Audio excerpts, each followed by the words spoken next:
आज के इस सेशन में हम करंट अफेयर्स 2026 के महत्वपूर्ण प्रश्नों को विस्तार से समझेंगे। ये सभी प्रश्न परीक्षाओं के लिए अत्यंत महत्वपूर्ण हैं। तो चलिए शुरू करते हैं। आज का पहला क्वेश्चन है, हाल ही में आईपीएल इतिहास की सबसे महंगी टीम कौन बन गई है? इसका सही उत्तर सी है। हाल ही में रॉयल चैलेंजर्स बेंगलुरु आईपीएल इतिहास की सबसे महंगी टीम बन गई है। इस टीम की कीमत लगभग 1.78 अरब डॉलर यानी लगभग 16,660 करोड़ रुपये आंकी गई है। ये डील यूनाइटेड स्पिरिट्स, जो कि डियाजियो ग्रुप का हिस्सा है, द्वारा की गई है। ये घटना इस बात को दर्शाती है कि आईपीएल अब केवल एक खेल नहीं बल्कि एक बड़ा व्यावसायिक प्लेटफॉर्म बन चुका है, जिसकी ब्रांड वैल्यू लगातार बढ़ रही है। नेक्स्ट क्वेश्चन है, हाल ही में मैक्स सोशल मीडिया ऐप किस देश द्वारा लॉन्च किया गया है? इसका सही उत्तर डी है। रूस ने हाल ही में मैक्स नाम का एक नया सोशल मीडिया ऐप लॉन्च किया है। इस ऐप को लॉन्च करने का मुख्य कारण पश्चिमी देशों के साथ बढ़ते तनाव और विदेशी ऐप्स पर निर्भरता को कम करना है। इसका उद्देश्य है डिजिटल आत्मनिर्भरता प्राप्त करना, अपने देश का डेटा अपने नियंत्रण में रखना और बाहरी प्रभाव को कम करना। अगला क्वेश्चन है, हाल ही में 26 मार्च को किस देश का स्वतंत्रता दिवस मनाया गया है? इसका सही उत्तर बी है। बांग्लादेश का स्वतंत्रता दिवस हर वर्ष 26 मार्च को मनाया जाता है। ये दिन वर्ष 1971 में पाकिस्तान से स्वतंत्रता की घोषणा के उपलक्ष्य में मनाया जाता है। उस समय बांग्लादेश, जिसे ईस्ट पाकिस्तान कहा जाता था, वहां के लोगों ने भाषा, संस्कृति और राजनीतिक भेदभाव के खिलाफ संघर्ष किया।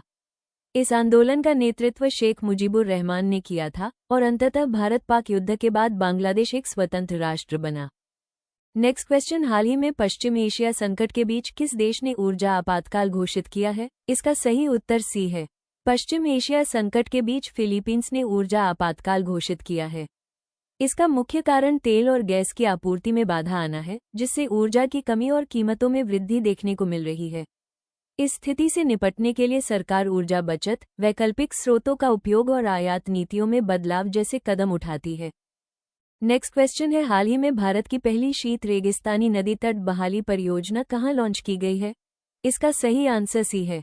भारत की पहली शीत रेगिस्तानी नदी तट बहाली परियोजना लद्दाख में शुरू की गई है। ये परियोजना सिंधु नदी के किनारे शुरू की गई है, जहां का क्षेत्र एक ठंडा रेगिस्तान यानी कोल्ड डेजर्ट है। इस परियोजना का उद्देश्य नदी के किनारों का संरक्षण करना, मिट्टी के कटाव को रोकना और पारिस्थितिक संतुलन बनाए रखना है। ये पहल जलवायु परिवर्तन के प्रभाव को कम करने और सतत विकास को बढ़ावा देने में महत्वपूर्ण भूमिका निभाती है।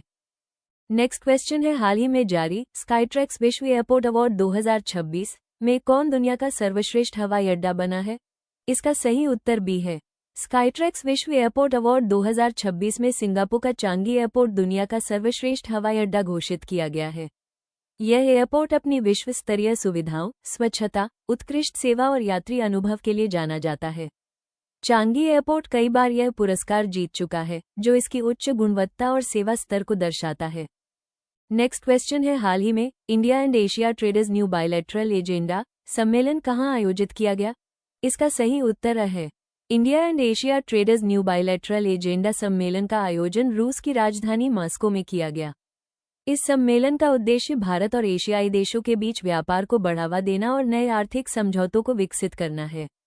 ये भारत की वैश्विक व्यापारिक स्थिति को मजबूत करने की दिशा में एक महत्वपूर्ण कदम है। नेक्स्ट क्वेश्चन है, हाल ही में डीएनपीए के नए अध्यक्ष कौन बने हैं? इसका सही उत्तर सी है।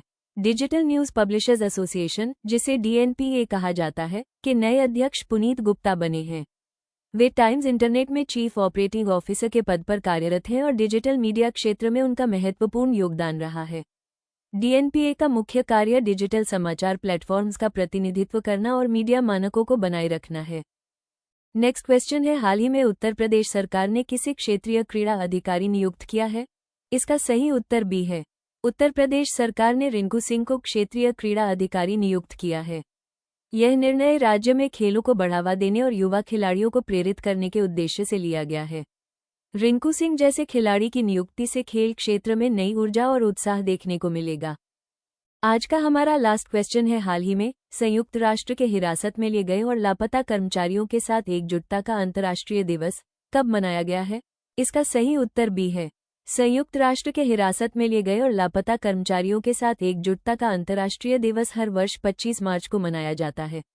ये दिन उन कर्मचारियों को समर्पित है जो शांति मिशन, मानवाधिकार और राहत कार्यों के दौरान लापता हो जाते हैं या हिरासत में ले लिए जाते हैं। इस तिथि को 25 मार्च इसलिए चुना गया क्योंकि 1985 में अन्न से जुड़े पत्रकार एलेक कोलेट का अपहरण हुआ था। इस दिवस का मुख्य उद्देश्य है अन्य कर्मचारियों की सुरक्षा सुनिश्चित करना, उनके प्रति सम्मान प्रकट करना और वैश्विक स्तर पर जागरूकता फैलाना। आज के इस सेशन में हमने महत्वपूर्ण करंट अफेयर्स को विस्तार से समझा। ऐसे ही महत्वपूर्ण प्रश्नों के लिए चैनल को जरूर सब्सक्राइब करें।